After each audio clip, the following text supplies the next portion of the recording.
مملکت آصف علی زرداری نے بچوں کی شادی کی ممانعت کے بل پر دستخط کر دیے، جس کے بعد یہ قانون باقاعدہ نافذ ہو گیا ہے۔ یہ بل قومی اسمبلی میں پاکستان پیپلز پارٹی کی رہنما شرمیلا فاروقی جبکہ سینٹ میں شیری رحمان کی جانب سے پیش کیا گیا تھا۔ نئے قانون کے تحت نکاح خواہ کو اس نکاح کی اجازت نہیں ہوگی جس میں دلہا یا دلہن کی عمر 18 سال سے کم ہو۔ اس قانون کی خلاف ورزی کرنے والے نکاح خواہ کو 1 سال قید اور 1 لاکھ روپے جرمانہ کیا جا سکتا ہے۔ قانون کے مطابق اگر 18 سال سے زائد عمر کا مرد کسی کم عمر لڑکی سے شادی کرے تو اسے 3 سال تک قید بامشقت کا سامنا کرنا پڑ سکتا ہے۔ مزید یہ کہ اگر والدین بچوں کی کم عمری میں شادی کرائیں یا اسے روکنے میں ناکام رہیں تو ان کے خلاف بھی سخت کارروائی ہوگی، جس میں 3 سال تک قید بامشقت اور جرمانہ شامل ہے۔ عدالت کو اگر علم ہو جائے کہ کسی کم عمر بچے یا بچی کی شادی کی جا رہی ہے تو اس شادی کو روکنے کے لیے حکم جاری کر سکتی ہے۔ قانون میں یہ بھی واضح کیا گیا ہے کہ اگر کوئی فرد عدالت کو اطلاع دیتا ہے تو اس کی شناخت کو مکمل تحفظ فراہم کیا جائے گا۔ وزیر خارجہ اسحاق ڈار نے ہانگ کانگ میں عالمی ثالثی تنظیم کے قیام کے لیے کنونشن پر پاکستان کی جانب سے دستخط کر دیے۔ دفتر خارجہ کے ترجمان کے مطابق یہ اقدام پاکستان کے عالمی سطح پر تنازعات کے پرامن حل کے عزم کا مظہر ہے۔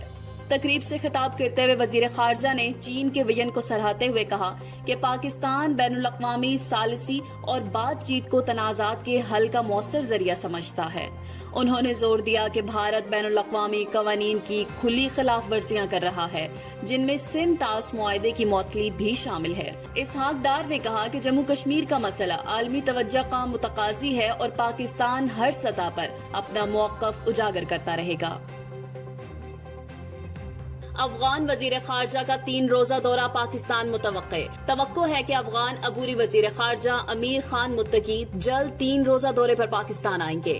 سفارتی ذرائع کے مطابق دورے کی تاریخ طے کرنے پر کام جاری ہے، جبکہ افغان فریق پہلے ہی دعوت قبول کر چکا ہے۔ یہ وزیر خارجہ امیر خان متقی کا 2 سال میں پہلا دورہ ہوگا، جس میں 2 طرفہ امور پر اہم بات چیت متوقع ہے۔ اپریل میں وزیر خارجہ اسحاق ڈار نے کابل کا دورہ کیا تھا، جو 3 سال میں کسی پاکستانی اعلیٰ عہدیدار کا پہلا دورہ تھا، جس سے دونوں ملکوں کے درمیان کشیدگی میں کمی آئی۔ ذرائع کے مطابق امیر خان متقی کا دورہ اعلیٰ سطح کے سفارتی تبادلوں کے تسلسل کا حصہ ہے اور ایک روڈ میپ بھی تیار کیا گیا ہے، جس میں وزراء اور عہدیداروں کے باہمی دوروں کو شامل کیا گیا ہے۔ افغان طالبان کی حکومت نے حالیہ دنوں میں پاکستان کے لیے خطرہ بننے والے گروپوں کے خلاف اقدامات کیے ہیں اور طالبان کمانڈر سعید اللہ کا بیان کہ بیرون ملک لڑنے والوں کی حمایت نہیں کی جائے گی اس سوچ میں تبدیلی کا اشارہ دیتا ہے۔ ان اقدامات کے بدلے میں پاکستان اور چین نے کابل کو سفارتی اور اقتصادی مدد دینے کی تیاری ظاہر کی ہے۔ پاکستان نے عندیہ دیا ہے کہ سفیروں کے تبادلے کے ذریعے تعلقات کو بہتر بنایا جائے گا۔ سندھ طاس معاہدے کے خلاف ورزی ناقابل قبول۔ وزیر اعظم شہباز شریف نے کہا ہے کہ بھارت کو سندھ طاس معاہدے کے خلاف ورزی کی اجازت نہیں دی جائے گی۔ دوشنبے میں عالمی کانفرنس سے خطاب کرتے ہوئے انہوں نے خبردار کیا کہ پاکستان اپنی آبی خود مختاری پر کوئی سمجھوتا نہیں کرے گا۔ شہباز شریف نے کہا کہ پانی کو بطور ہتھیار استعمال کرنا دنیا کے لیے خطرہ ہے، جیسے غزہ میں مہلک ہتھیاروں کا استعمال انسانیت پر ضرب ہے۔ انہوں نے کہا کہ سندھ طاس معاہدہ خطے میں آبی توازن کا ضامن ہے اور اس کے خلاف ورزی خطرناک ہوگی۔